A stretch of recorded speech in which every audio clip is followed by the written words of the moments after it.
আসসালামু আলাইকুম এভরিওয়ান, কী অবস্থা সবার? আসলে সবাই ভালো আছেন। তো চলে আসলাম নতুন একটা ভিডিও নিয়ে। তো আজকে আমি চলে এসেছি আমাদের খামারে। তো আজকে আমি ভিডিওতে বলবো যে মুরগি বিক্রি করার পর খামারে কি কি কাজ করা উচিত এবং কি কি কাজ করার পর নতুন মুরগি আনতে হবে।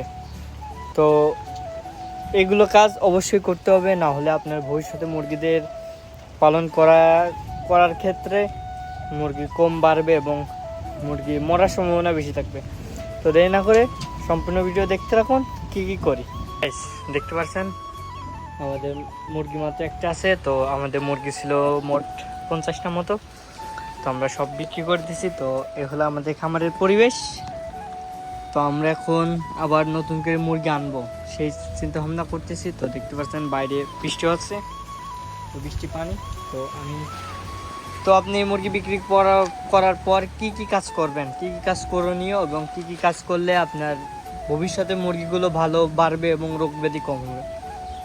তো দেখতে পাচ্ছেন আমার চারপাশের খামার কত অপরিষ্কার এবং নোংরা পড়ে আছে। তো আপনারা অবশ্যই মুরগি বিক্রি করার পর আপনার খামারটা আবার আগের নতুন করে পরিষ্কার করবেন। তো দেখতে পাচ্ছেন আমি পরিষ্কার করার কাজ অলরেডি শুরু করে দিয়েছি এবং পরিষ্কার করার পর কি কাজ করতে হবে সেটাও বলবো। তো চলেন দেরি না করে আমরা পরিষ্কার করতে থাকি, তারপরে কি কি কাজ করি ধাপে ধাপে বলবো। তো চলেন করা যাক পরিষ্কার। তো গাইস আমাদের ইতিমধ্যে পরিষ্কার করা শেষ। তো দেখতে পাচ্ছেন আমাদের ইতিমধ্যে খামারের চারদিক পরিষ্কার পরিচ্ছন্ন করা শেষ। তো এখানে কিছু ময়লা লেগে আছে, তো আমি এখন পানি দিব। তো পানিতে এটা ভিজে নিয়ে দেন তারপরে উঠাইব। তো দেরি না করে চলেন কাজ শুরু করা যাক। তো গাইস দেখতে পাচ্ছেন ইতিমধ্যে আমরা পানি মারার কাজ শেষ করে দিছি। তো আমরা পানি মেরে পাইপ পরিষ্কার করে একদম চকচকা করে ফেলবো। তো দেখতে পাচ্ছেন আমাদের ওখানে পানি ভরা হচ্ছে এবং এখানে আমরা মারবো। তো দেখেন একটু যেটা আটে ছিল পানি মারাতে অনেক পরিষ্কার হয়ে যাচ্ছে। তো দেখতে পাচ্ছেন এভাবে করবেন। তো এরপরে কি করি সম্পূর্ণ ভিডিও দেখতে থাকুন, আরও অনেক কিছু জানবেন। একটুটা মিস করলেই অনেক বড় ক্ষতি হয়ে যাবে। তো চলেন ভিডিও আগানো যাক আরো। গাইস এখন রাত হয়ে গেছে।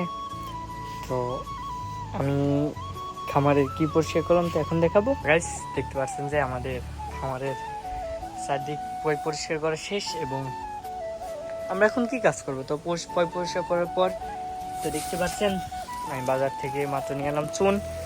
তো এই চুন আমি দিয়ে দিব চারদিকে এবং আনলাম গ্লিসিন পাউডার।